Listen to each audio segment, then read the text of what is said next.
मैं बचपन से ही शर्मीली और कम अकल रही हूँ। मेरे परिवार वाले सब कहते थे कि मैं होशियार नहीं हूँ, सुस्त हूँ। इसके अलावा मेरी बोलचाल की क्षमता अच्छी नहीं है, इसलिए बहुत से लोगों के सामने बोलते हुए मैं घबरा जाती थी।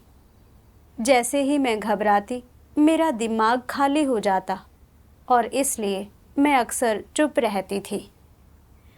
जब मैं स्कूल में थी और शिक्षक कोई सवाल पूछते तो मेरे सहपाठी सब उत्साह से जवाब देते, लेकिन जवाब जानते हुए भी मैं खुद से जवाब देने की हिम्मत नहीं करती थी।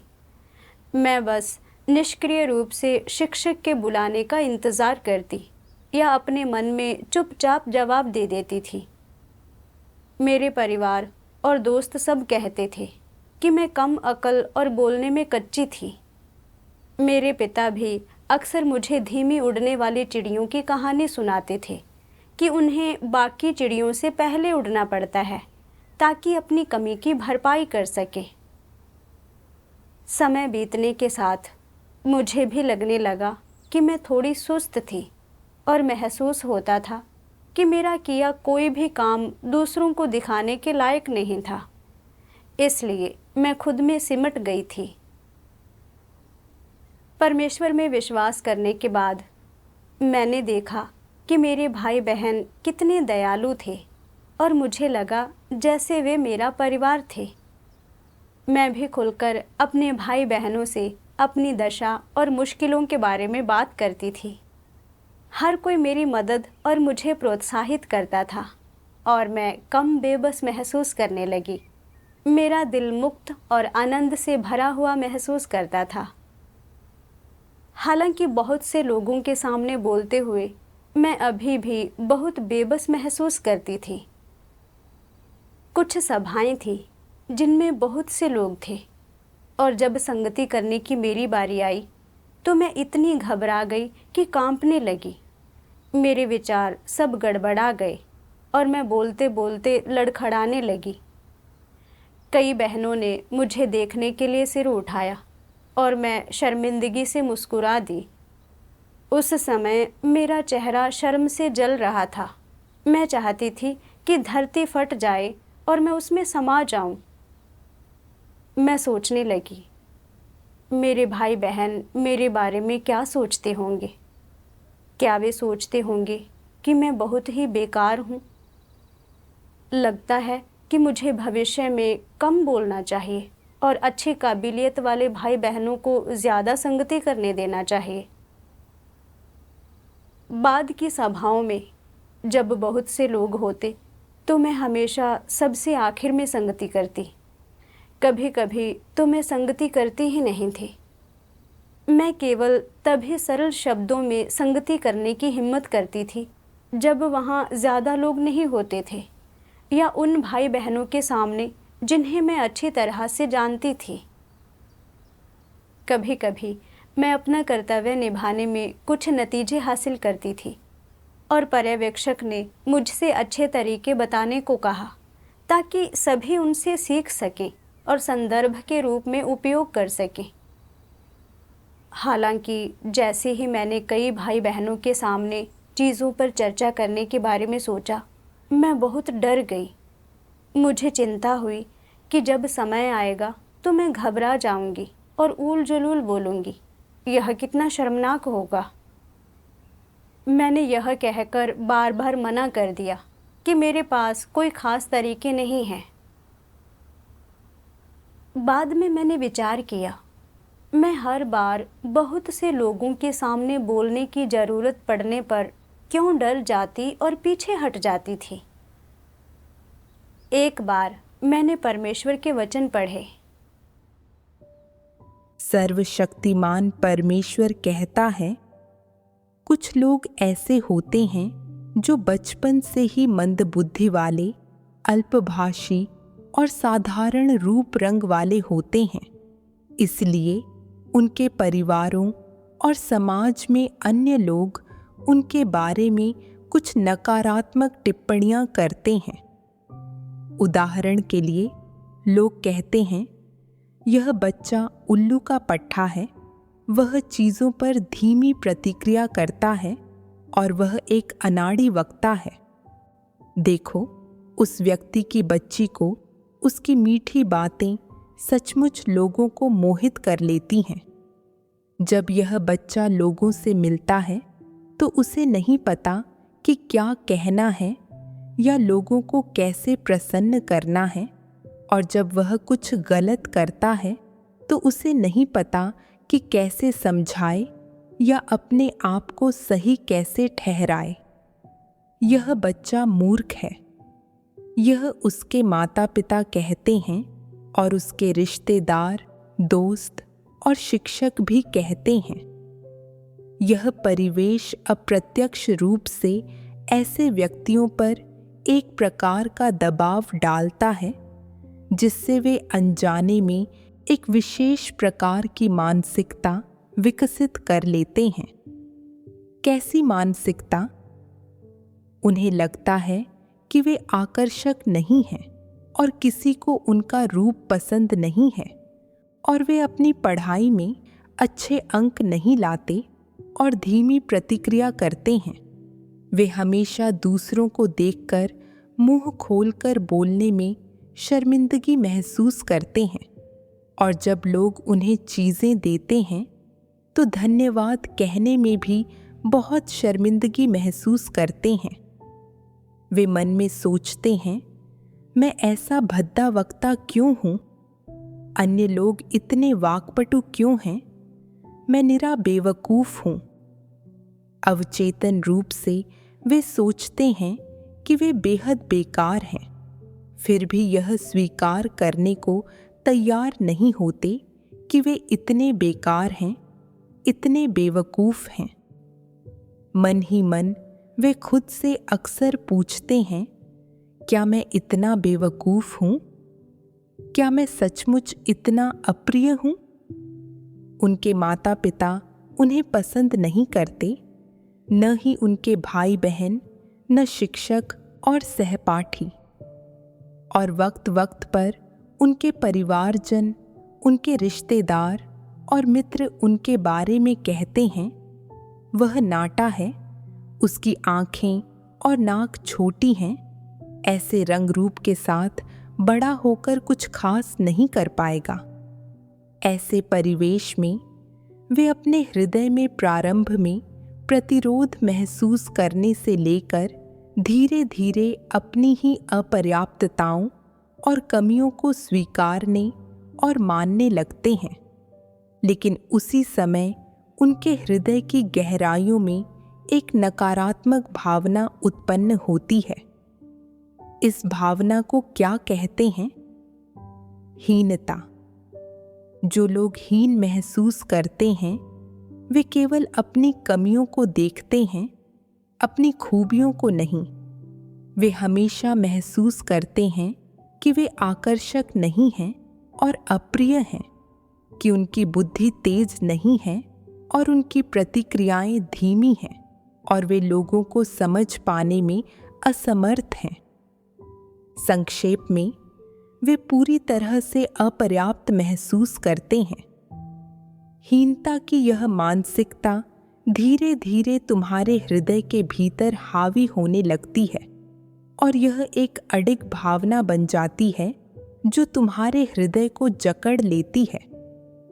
बड़े होकर जब तुम संसार में निकल जाते हो या विवाह कर लेते हो और अपना करियर स्थापित कर चुके होते हो, तुम्हारी सामाजिक पहचान और रुतबा चाहे जो भी हो, यह हीनता की भावना जो तुम्हारे बचपन से ही तुम्हारे पालन पोषण में बोई गई थी, अब भी तुम्हें प्रभावित और नियंत्रित करती है, जिससे तुम महसूस करते हो कि तुम हर दृष्टि से अन्य लोगों से बदतर हो।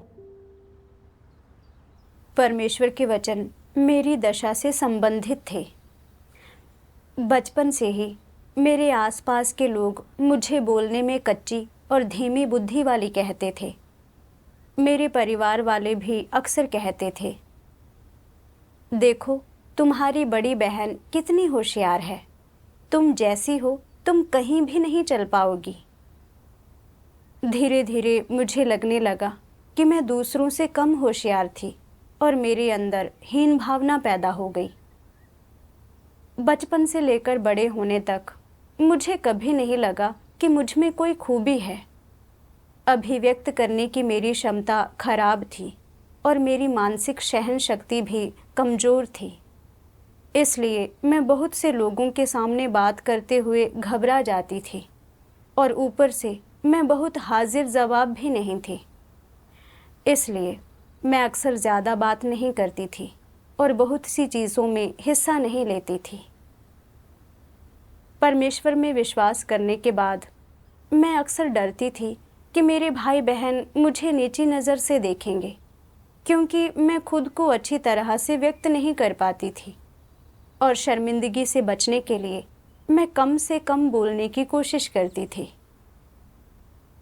सभाओं में संगति करते समय मैं बहुत निष्क्रिय रहती थी। अपने कर्तव्य निर्वहन की प्राप्तियों पर चर्चा करने से मना कर देती थी और लगातार पीछे हटना ही चुनती थी।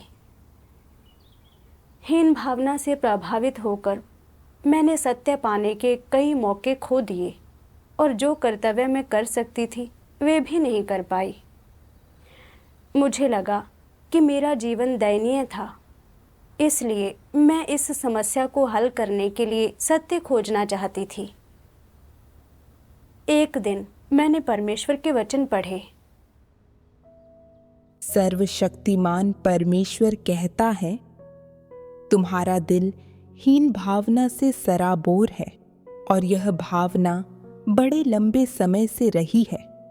यह कोई अस्थायी मनोदशा नहीं है, बल्कि यह तुम्हारी आत्मा के अंतरतम से तुम्हारे विचारों पर सख्ती से नियंत्रण करती है। यह तुम्हारे होंठों को कसकर बंद कर देती है और इसलिए तुम चीज़ों को चाहे कितने ही सही ढंग से समझो या लोगों, घटनाओं और चीज़ों के प्रति तुम्हारे विचार और राय जो भी हों, तुम सिर्फ अपने मन में सोचने और चीज़ों पर चिंतन करते रहने की हिम्मत करते हो। तुम कभी भी जोर से बोलने की हिम्मत नहीं करते हो। चाहे दूसरे लोग तुम्हारी कही बातों का अनुमोदन कर सकते हों या तुम्हें दुरुस्त या तुम्हारी आलोचना कर सकते हों, तुम ऐसे परिणाम का सामना करने या उसे देखने की हिम्मत नहीं करोगे। ऐसा क्यों है? ऐसा इसलिए है क्योंकि तुम्हारी हीन भावना तुम्हारे भीतर है, तुम्हें बता रही है, यह मत करो, तुम इस लायक नहीं हो, तुम में ऐसी योग्यता नहीं है, तुम में ऐसी वास्तविकता नहीं है, तुम्हें ऐसा नहीं करना चाहिए, तुम ऐसे बिल्कुल भी नहीं हो। अभी कुछ करो या सोचो मत। हीन भावना में जीकर ही तुम असल रहोगे। तुम इस योग्य नहीं हो कि सत्य का अनुसरण करो या अपना दिल खोलकर जो मन में हो वह कहो और दूसरे लोगों की तरह बाकी सबसे जुड़ो।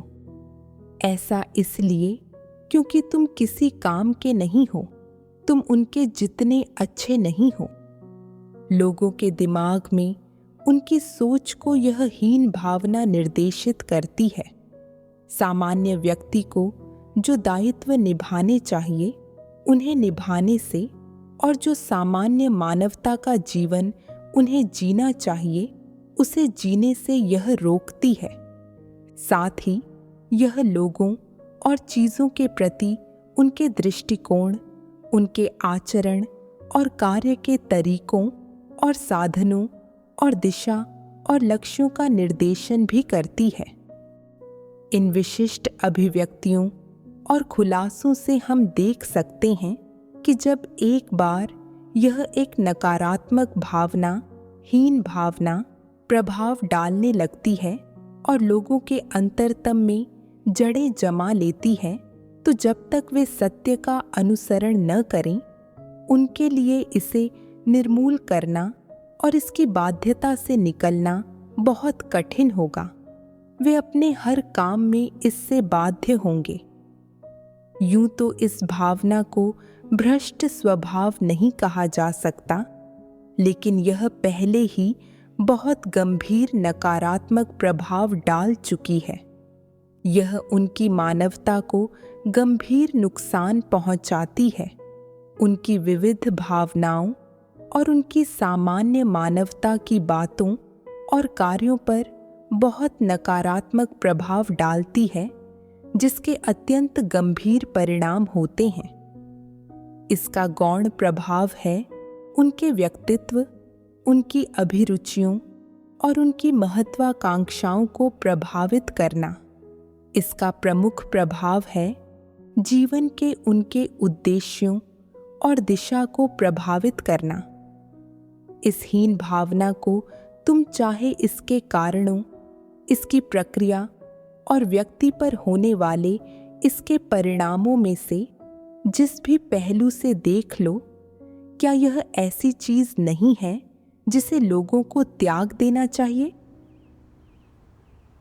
जब मैंने खुद की तुलना परमेश्वर के वचनों से की, तो मुझे हीन भावना में जीने के खतरे का एहसास हुआ। हीनता कोई साधारण भावना नहीं है, बल्कि यह सीधे व्यक्ति के आचरण और कामों पर असर डालती है। यह उसे बांधती और जकड़ती है। बचपन से ही मेरे आसपास के लोग मुझे कहते थे कि मैं कम अकल और बोलने में कच्ची हूँ।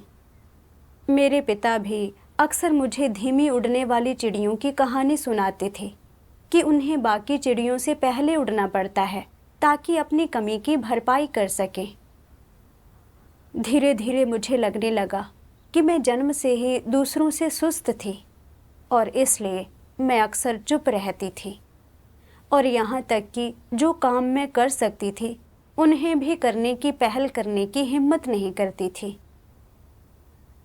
भाई बहनों का एक साथ इकट्ठा होकर परमेश्वर के वचनों की समझ और ज्ञान पर संगति करना एक सकारात्मक बात होनी चाहिए, लेकिन मुझे हमेशा लगता था कि मैं बोलने में अच्छी नहीं हूँ। डरती थी कि अगर मैं ठीक से नहीं बोली तो भाई बहन मुझे नीची नज़र से देखेंगे। इसलिए मैं ज़ोर से बोलने और संगति करने की जल्दी हिम्मत नहीं करती थी। कभी कभी जब मुझे परमेश्वर के वचनों को लेकर कुछ प्रबोधन और समझ मिलती थी, तब भी मैं संगति करने की हिम्मत नहीं करती थी। असल में अपने कर्तव्य में कुछ फल पाना पवित्र आत्मा के प्रबोधन और अगुवाई के कारण होता है और इसे साझा करना चाहिए ताकि और भी भाई बहन इससे फ़ायदा पा सके। लेकिन मैं हीन भावना से प्रभावित और चिंतित थी कि अगर मैं घबरा गई और ठीक से बोल नहीं पाई तो मुझे शर्मिंदा होना पड़ेगा। मैंने इसके बजाय भागना चुना और अभ्यास करने का एक मौका खो दिया। हीन भावना ने मुझे बांध दिया, जिससे मैं जो कुछ भी करती या कहती थी उसमें बाधित महसूस करती थी। मैं सक्रिय रूप से बोझ उठाने के लिए आगे नहीं आ सकती थी और मैंने अपने जीवन प्रवेश में कोई प्रगति नहीं की। हीन भावना के अधीन जीने से होने वाले नुकसान देखकर मैंने परमेश्वर से प्रार्थना की, हे परमेश्वर, बचपन से लेकर बड़े होने तक हीन भावना ने मुझे लगातार बांधे रखा है। परमेश्वर में विश्वास करने के बाद भी मैं उनके आगे बेबस रही और अपना कर्तव्य पूरा नहीं कर सकी। मैं हीन भावना में जीते नहीं रहना चाहती, मैं हालात बदलना चाहती हूँ। आप नकारात्मक भावनाओं के बंधनों को उतार फेंकने में मेरी मदद करें। बाद में मैंने परमेश्वर के वचन पढ़े। सर्वशक्तिमान परमेश्वर कहता है, तो फिर तुम स्वयं का सही आकलन कर स्वयं को कैसे जान सकते हो और हीन भावना के भाव से कैसे दूर हो सकते हो? तुम्हें स्वयं के बारे में ज्ञान प्राप्त करने, अपनी मानवता, योग्यता, प्रतिभा और खूबियों के बारे में जानने के लिए परमेश्वर के वचनों को आधार बनाना चाहिए। उदाहरण के लिए, मान लो कि तुम्हें गाना पसंद था और तुम अच्छा गाते थे, मगर कुछ लोग यह कहकर तुम्हारी आलोचना करते और तुम्हें नीचा दिखाते थे कि तुम तान बधिर हो और तुम्हारा गायन सुर में नहीं है, इसलिए अब तुम्हें लगने लगा है कि तुम अच्छा नहीं गा सकते, और फिर तुम दूसरों के सामने गाने की हिम्मत नहीं करते। उन सांसारिक लोगों, उन भ्रमित लोगों और औसत दर्जे के लोगों ने तुम्हारे बारे में गलत आकलन कर तुम्हारी आलोचना की, इसलिए तुम्हारी मानवता को जो अधिकार मिलने चाहिए थे उनका हनन किया गया और तुम्हारी प्रतिभा दबा दी गई। नतीजा यह हुआ कि तुम गाना गाने की हिम्मत नहीं करते और सिर्फ तभी खुलकर गाने और मन बहलाने की हिम्मत करते हो जब तुम अकेले होते हो। चूंकि तुम साधारण तौर पर बहुत अधिक दबा हुआ महसूस करते हो, इसलिए अकेले न होने पर गाना गाने की हिम्मत नहीं कर पाते। तुम अकेले होने पर ही गाने की हिम्मत कर पाते हो, उस समय का आनंद लेते हो जब तुम खुलकर साफ साफ गा सकते हो। यह समय कितना अद्भुत और मुक्ति देने वाला होता है। क्या ऐसा नहीं है? लोगों ने तुम्हें जो हानि पहुंचाई है, उस कारण से तुम नहीं जानते या साफ तौर पर नहीं देख सकते कि तुम वास्तव में क्या कर सकते हो, तुम किस काम में अच्छे हो और किस में अच्छे नहीं हो। ऐसी स्थिति में तुम्हें सही आकलन करना चाहिए और परमेश्वर के वचनों के अनुसार खुद को सही मापना चाहिए। तुमने जो सीखा है और जिसमें तुम्हारी खूबियां हैं, उसे तय करना चाहिए और जाकर वह काम करना चाहिए जो तुम कर सकते हो। वे काम जो तुम नहीं कर सकते, तुम्हारी जो कमियां और खामियां हैं, उनके बारे में आत्मचिंतन कर उन्हें जानना चाहिए और सही आकलन कर जानना चाहिए कि तुम्हारी योग्यता क्या है, यह अच्छी है या नहीं। अगर तुम अपनी समस्याओं को नहीं समझ सकते या उनका स्पष्ट ज्ञान नहीं पा सकते हो, तो फिर अपने आसपास के उन लोगों से पूछो जिनमें तुम्हारा आकलन करने की समझ है। उनकी बातें सही हों या न हों, उनसे कम तुम्हें एक संदर्भ मिल जाएगा जो तुम्हें इस योग्य बनाएगा कि स्वयं की बुनियादी परख या निरूपण कर सको। फिर तुम हीन भावना के नकारात्मक भाव की बुनियादी समस्या को सुलझा सकते हो और धीरे धीरे इससे उबर सकते हो। हीन भावनाओं का भाव सुलझाना आसान है अगर कोई इसका भेद पहचान ले, इसके प्रति जागरूक हो जाए और सत्य खोजे। परमेश्वर के वचनों से मुझे अभ्यास का एक मार्ग मिला। मुझे परमेश्वर के वचनों के अनुसार खुद को तौलना और आंकना चाहिए, ना कि दूसरों के गलत आकलन से प्रभावित होना या उन्हें स्वयं के बारे में मेरी सोच और राय को प्रभावित करने देना चाहिए। मैंने सोचा कि परमेश्वर ने कहा था कि मैं जिन भाई बहनों को अच्छी तरह से जानती हूँ, उनसे यह पूछ सकती हूँ कि मेरे बारे में उनका क्या आकलन है, और फिर परमेश्वर के वचनों के अनुसार निष्पक्ष रूप से खुद को तौल सकती हूँ। इसलिए मैंने कुछ बहनों से पूछा जो मुझे अच्छी तरह से जानती थीं। उन्होंने कहा, असल में तुम उतनी खराब नहीं हो जितना तुम कहती हो। आम तौर पर तुम्हारे पास अपने कर्तव्य से जुड़े सिद्धांतों की अपनी समझ होती है और परमेश्वर के वचनों की कुछ समझ पर चर्चा भी कर सकती हो। कभी कभी तुम अपने भाई बहनों की मदद भी कर सकती हो। तुम्हें खुद के साथ सही ढंग से पेश आना चाहिए। जब मैंने अपनी बहनों का आकलन सुना तो मुझे एहसास हुआ कि मैं उतनी बुरी नहीं थी जितना मैं सोचती थी। मैं खुद को लेकर दूसरों के गलत आकलन में जीती और अपने बारे में नकारात्मक राय बनाती नहीं रह सकती थी। असल में ऐसा नहीं है कि मुझ में कोई भी खूबी नहीं है।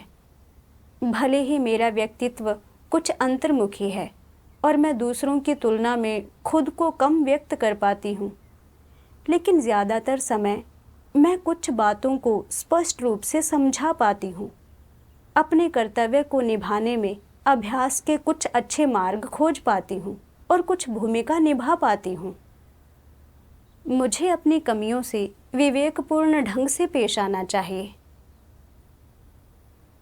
इसके बाद जब मेरे मन में फिर से अपने बारे में नकारात्मक विचार आते तो मैं सोचती, किसी व्यक्ति की बोलने की क्षमता परमेश्वर द्वारा नियत होती है।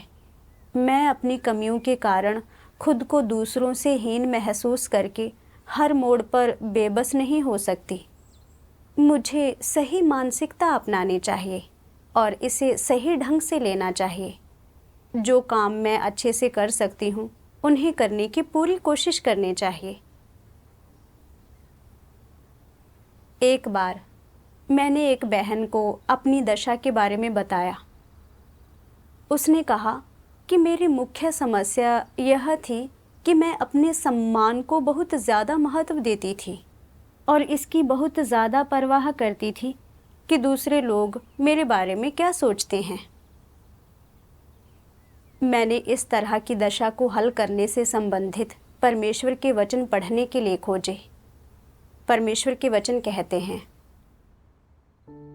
जब परिवार के बुजुर्ग अक्सर तुमसे कहते हैं कि जैसे पेड़ को उसकी छाल की ज़रूरत है वैसे ही लोगों को आत्मसम्मान की ज़रूरत है, तो यह इसलिए होता है ताकि तुम अच्छे दिखने को अहमियत दो, एक सम्मानजनक जीवन जियो और ऐसी चीज़ें न करो जिनसे तुम्हारी बदनामी हो। तो यह कहावत लोगों को सकारात्मक दिशा की ओर लेकर जाती है या नकारात्मक? क्या यह तुम्हें सत्य की ओर ले जा सकती है? क्या यह तुम्हें सत्य समझने की ओर ले जा सकती है? यकीनन यह ऐसा नहीं कर सकती है। परमेश्वर लोगों से यही अपेक्षा करता है कि वे ईमानदार हों। जब तुमने अपराध किया हो या कुछ गलत किया हो या कुछ ऐसा किया हो जो परमेश्वर के खिलाफ विद्रोह हो या सत्य के विरुद्ध जाता हो, तो तुम्हें आत्मचिंतन करने, अपनी गलती जानने और अपने भ्रष्ट स्वभावों का गहन विश्लेषण करने की ज़रूरत है। सिर्फ इसी तरीके से तुम सच्चा पश्चाताप कर सकते हो और उसके बाद परमेश्वर के वचनों के अनुसार व्यवहार कर सकते हो। ईमानदार व्यक्ति होने का अभ्यास करने के लिए लोगों के पास किस तरह की मानसिकता होने की ज़रूरत है? क्या अपेक्षित मानसिकता और इस कहावत जैसे पेड़ को उसकी छाल की ज़रूरत है वैसे ही लोगों को आत्मसम्मान की ज़रूरत है द्वारा पेश किए गए दृष्टिकोण के बीच कोई टकराव है? हाँ। क्या टकराव है? जैसे पेड़ को उसकी छाल की ज़रूरत है वैसे ही लोगों को आत्मसम्मान की ज़रूरत है। इस कहावत का उद्देश्य यह है कि लोग अपने उज्ज्वल और आकर्षक पक्ष को जीने को महत्व दें और ऐसे काम अधिक करें जिनसे उनकी छवि निखरे, न कि वे बुरे या अपमानजनक काम करें या अपने स्वभाव के कुरूप पक्ष को उजागर करें, और इसका उद्देश्य उन्हें ऐसा जीवन जीने से रोकना है जो सम्मानजनक या गरिमापूर्ण नहीं है। अपने आत्मसम्मान की खातिर अपनी छवि चमकाने की खातिर व्यक्ति अपने बारे में यह नहीं कह सकता है कि वह निपट बेकार है। दूसरों को अपने अंधेरे पक्ष और शर्मनाक पहलुओं के बारे में बताना तो दूर की बात है, क्योंकि व्यक्ति को सम्मानजनक और गरिमापूर्ण जीवन जीना है और गरिमावान होने के लिए व्यक्ति को आत्मसम्मान की ज़रूरत होती है और आत्मसम्मान होने के लिए व्यक्ति को दिखावा करने और अच्छा आवरण ओढ़ने की ज़रूरत होती है। क्या यह एक ईमानदार व्यक्ति होने के विरुद्ध नहीं है? जब तुम एक ईमानदार व्यक्ति होते हो तो तुम इस कहावत को पहले ही त्याग चुके होते हो कि जैसे पेड़ को उसकी छाल की ज़रूरत है, वैसे ही लोगों को आत्मसम्मान की ज़रूरत है। अगर तुम ईमानदार व्यक्ति होना चाहते हो तो अपनी छवि को अहमियत मत दो। व्यक्ति की छवि 2 कौड़ी की भी नहीं होती है। सत्य से सामना होने पर व्यक्ति को खुद को उजागर करना चाहिए, दिखावा नहीं करना चाहिए या मुखौटा नहीं ओढ़ना चाहिए। व्यक्ति को अपने सच्चे विचारों, अपनी गलतियों, सत्य सिद्धांतों का उल्लंघन करने वाले पहलुओं वगैरह को परमेश्वर के सामने प्रकट कर देना चाहिए और अपनी इन चीज़ों को भाई बहनों के सामने भी खोलकर रख देना चाहिए।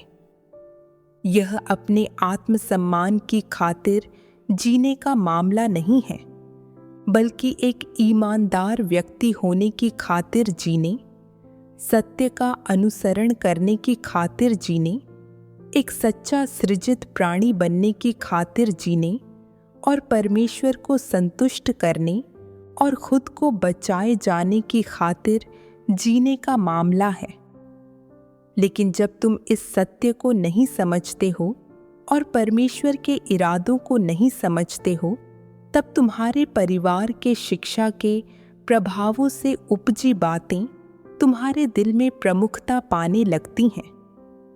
इसलिए जब तुम कुछ गलत करते हो तो उस पर पर्दा डाल देते हो और दिखावा करते हो, यह सोचते हो मैं इस बारे में किसी को कुछ नहीं बता सकता और इस बारे में जो कोई जानता है मैं उसे भी लोगों को नहीं बताने दूंगा। अगर तुम में से किसी ने किसी को कुछ बताया तो मैं तुम्हें आसानी से नहीं छोड़ूंगा। मेरा आत्मसम्मान सबसे पहले है। अपने आत्मसम्मान के सिवाय किसी और चीज़ के लिए जीना व्यर्थ है। यह किसी भी चीज़ से ज़्यादा ज़रूरी है। यदि किसी व्यक्ति के पास आत्मसम्मान नहीं होता है तो वह अपनी सारी गरिमा खो देता है। इसलिए तुम सत्यता पूर्वक नहीं बोल सकते हो। तुम्हें दिखावा करना होगा, चीज़ों पर पर्दा डालना होगा, वरना तुम्हारे पास कभी आत्मसम्मान नहीं होगा या गरिमा नहीं होगी और तुम्हारा जीवन निरर्थक हो जाएगा। अगर कोई भी तुम्हारा सम्मान नहीं करता है तो तुम एकदम बेकार हो, बस रास्ते का कचरा हो। क्या इस तरह से अभ्यास करके ईमानदार व्यक्ति होना मुमकिन है? क्या पूरी तरह खुलकर बोलना और अपना गहन विश्लेषण करना मुमकिन है? बेशक ऐसा करके तुम इस कहावत का पालन कर रहे हो, जैसे पेड़ को उसकी छाल की ज़रूरत है, वैसे ही लोगों को आत्मसम्मान की ज़रूरत है, जो तुम्हारे परिवार के शिक्षा के प्रभाव से तुम्हारे भीतर बैठा दी गई है। हालांकि अगर तुम सत्य का अनुसरण और अभ्यास करने के लिए इस कहावत को त्याग देते हो तो फिर यह तुम्हें प्रभावित नहीं करेगी और यह कोई काम करने के लिए तुम्हारा आदर्श वाक्य या सिद्धांत भी नहीं रहेगी, बल्कि तुम जो भी करोगे वह इस कहावत से बिल्कुल विपरीत होगा कि जैसे पेड़ को उसकी छाल की ज़रूरत है, वैसे ही लोगों को आत्मसम्मान की ज़रूरत है। तुम न तो अपने आत्मसम्मान की खातिर जी रहे होगे, न ही अपनी गरिमा की खातिर, बल्कि तुम सत्य का अनुसरण करने और ईमानदार व्यक्ति होने के लिए जियोगे, परमेश्वर को संतुष्ट करने और एक सच्चे सृजित प्राणी की तरह जीने का प्रयास करोगे। अगर तुम इस सिद्धांत का पालन करते हो तो तुम अपने परिवार द्वारा उत्पन्न किए गए शिक्षा के प्रभावों को छोड़ दोगे। परमेश्वर के वचनों से खुद की तुलना करने पर मैं समझ गई कि मैं क्यों कभी खुलकर बात करने की हिम्मत नहीं करती थी या अपनी राय व्यक्त करने की हिम्मत नहीं करती थी। मुख्य समस्या यह थी कि मैं जैसे पेड़ को उसकी छाल की ज़रूरत है, वैसे ही लोगों को आत्मसम्मान की ज़रूरत है। और एक व्यक्ति जहाँ रहता है वहाँ अपना नाम छोड़ता है, जैसे कि एक हंस जहाँ कहीं उड़ता है आवाज़ करता जाता है। जैसे शैतानी जहरों से प्रभावित थी। मैं अपने सम्मान को किसी भी चीज़ से ज़्यादा महत्वपूर्ण मानती थी और सोचती थी कि अगर किसी व्यक्ति का सम्मान चला गया तो उसकी गरिमा भी चली गई। मैं कम अक्ल हूँ और मेरी बोलने की क्षमता अच्छी नहीं है, इसलिए मुझे लगता कि मैं दूसरों की आधी भी नहीं हूँ। मैं बहुत हीन महसूस करती थी। मैं बहुत से लोगों के सामने बोलते हुए घबरा जाती थी, डरती थी कि अगर मैं खुद को अच्छी तरह से व्यक्त नहीं कर पाई तो मेरे भाई बहन मुझे नीची नज़र से देखेंगे। इसलिए मैं चुप रहना पसंद करती थी। जब मेरे पास अपना कर्तव्य निभाने के अच्छे तरीके और विधियां होती थीं, तो मुझे इन्हें अपने भाई बहनों को बताने की ज़रूरत थी। न केवल अपने भाई बहनों की मदद करने के लिए, बल्कि उनके कर्तव्य निर्वहन के नतीजों और दक्षता में सुधार करने के लिए भी। हालांकि अपना सम्मान बचाने के लिए मैंने बार बार मना किया और बहाने बनाए। मैंने महसूस किया कि मैं अपने सम्मान को बहुत ज़्यादा महत्व देती थी और हर बार खुद के बारे में सोचती थी। मैं सच में बहुत स्वार्थी और नीच थी। परमेश्वर का इरादा है कि लोग ईमानदार बने और अपने बारे में खुलकर बात करना सीखें, यहाँ तक कि अपनी कमियों और दोषों को भी उजागर करें। उन्हें चीज़ों को ढककर नहीं रखना चाहिए और स्वांग नहीं करना चाहिए। जब मैं परमेश्वर के इरादे और अपेक्षा को समझ गई तो मैंने परमेश्वर से प्रार्थना की, हे परमेश्वर, मैं हर समय अपने अहंकार से बंधी और बेबस नहीं रहना चाहती। मैं हीनता की अपनी नकारात्मक भावनाओं को पीछे छोड़ना चाहती हूँ। आप मेरा मार्गदर्शन करें ताकि मैं सत्य का अभ्यास कर सकूं। एक बार, क्योंकि मैंने अपना कर्तव्य निभाने में कुछ नतीजे हासिल किए, जब हम काम का सार निकाल रहे थे तो पर्यवेक्षक ने मुझसे इस बारे में बात करने के लिए कहा। जैसे ही मैंने इतने सारे लोगों के सामने संगति करने के बारे में सोचा, मुझे थोड़ा डर लगा। मैं बस मना करने ही वाली थी। मुझे अचानक एहसास हुआ कि हर दिन मेरे सामने आने वाले परिवेश परमेश्वर की अनुमति से ही आते हैं। यह परमेश्वर मुझे सत्य का अभ्यास करने का एक मौका दे रहा था और मुझे इसका सामना करना चाहिए। मुझे परमेश्वर के वचनों का एक अंश याद आया। सर्वशक्तिमान परमेश्वर कहता है, अगर तुम अपनी कमियों और खामियों को अपने साथ सह अस्तित्व में रहने देते हो तो उन्हें अस्तित्व में रहने दो, और अगर दूसरे तुम्हारी कमियां देख भी लें तो यह तुम्हारे लिए फायदेमंद भी हो सकता है और एक सुरक्षा भी जो तुम्हें अहंकारी और घमंडी बनने से रोकेगी।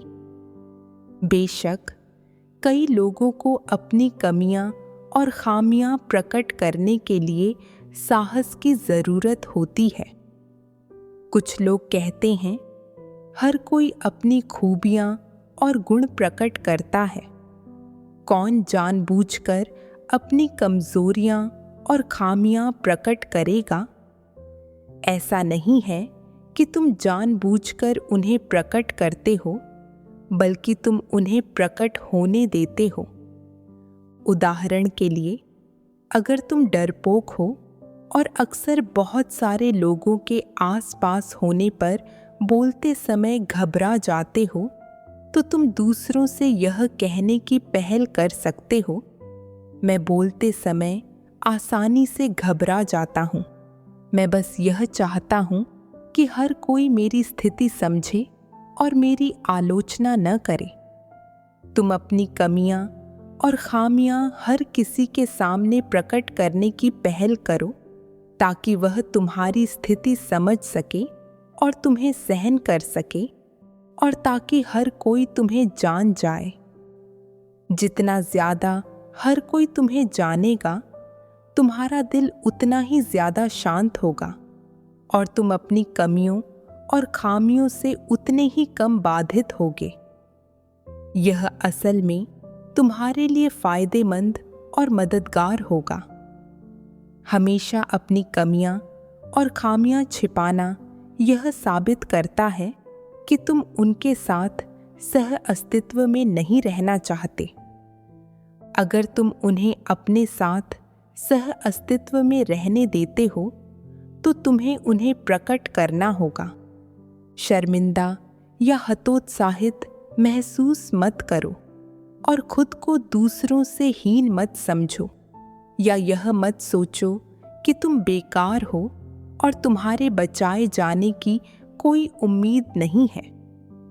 जब तक तुम सत्य का अनुसरण कर सकते हो और अपना कर्तव्य सिद्धांतों के अनुसार पूरे दिल, पूरी शक्ति और पूरे मन से निभा सकते हो, और तुम्हारा हृदय सच्चा है और तुम परमेश्वर के प्रति लापरवाह नहीं हो, तब तक तुम्हारे बचाए जाने की उम्मीद है।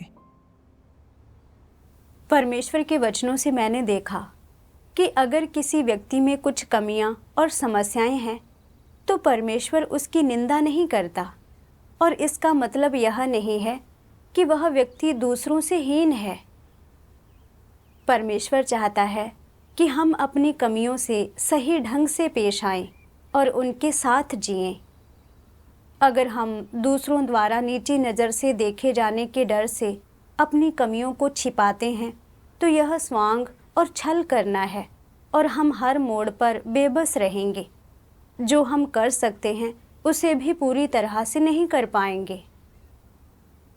मैं स्वभाव से अंतर्मुखी हूँ और ज़्यादा लोगों के बीच घबरा जाती हूँ। खुद को व्यक्त करने की मेरी क्षमता भी अच्छी नहीं है। यह परमेश्वर द्वारा नियत था। मुझे लगातार यह नहीं सोचना चाहिए कि बोलते समय कैसे ना घबराऊं, या खुद को व्यक्त करने की खराब क्षमता का क्या करूं। मुझे परमेश्वर की ओर देखना चाहिए और एक ईमानदार व्यक्ति होने का अभ्यास करना चाहिए। मैंने जैसे काम किया और जो मेरा अनुभव था, ठीक वैसा ही बताना चाहिए। बस इतना ही काफ़ी है कि मैं इसे अच्छी तरह से करने की पूरी कोशिश करूं। मैंने मन ही मन परमेश्वर से प्रार्थना की, हे परमेश्वर, मैं अपने सम्मान के बारे में नहीं सोचना चाहती। मैं इस चर्चा को केवल सत्य का अभ्यास करने और एक ईमानदार व्यक्ति बनने के अवसर के रूप में लेना चाहती हूँ। आप मेरा मार्गदर्शन करें। इसलिए मैंने सभी के साथ इस दौरान के अपने अनुभवों और अपने कर्तव्य को निभाने में मिली प्राप्तियों के बारे में बात की। हालांकि मैं बीच बीच में घबरा रही थी और बहुत सहजता से नहीं बोल पा रही थी, लेकिन मैं इससे बेबस नहीं हुई और मेरा दिल मुक्त महसूस कर रहा था। परमेश्वर के वचनों ने मुझे खुद पर चिंतन करने और खुद को समझने में मदद की। और मैंने धीरे धीरे हीन भावना के बंधनों और बाधाओं को उतार फेंका, ताकि मैं एक सक्रिय और सकारात्मक रवैये के साथ अपना कर्तव्य निभा सकूं। परमेश्वर का धन्यवाद।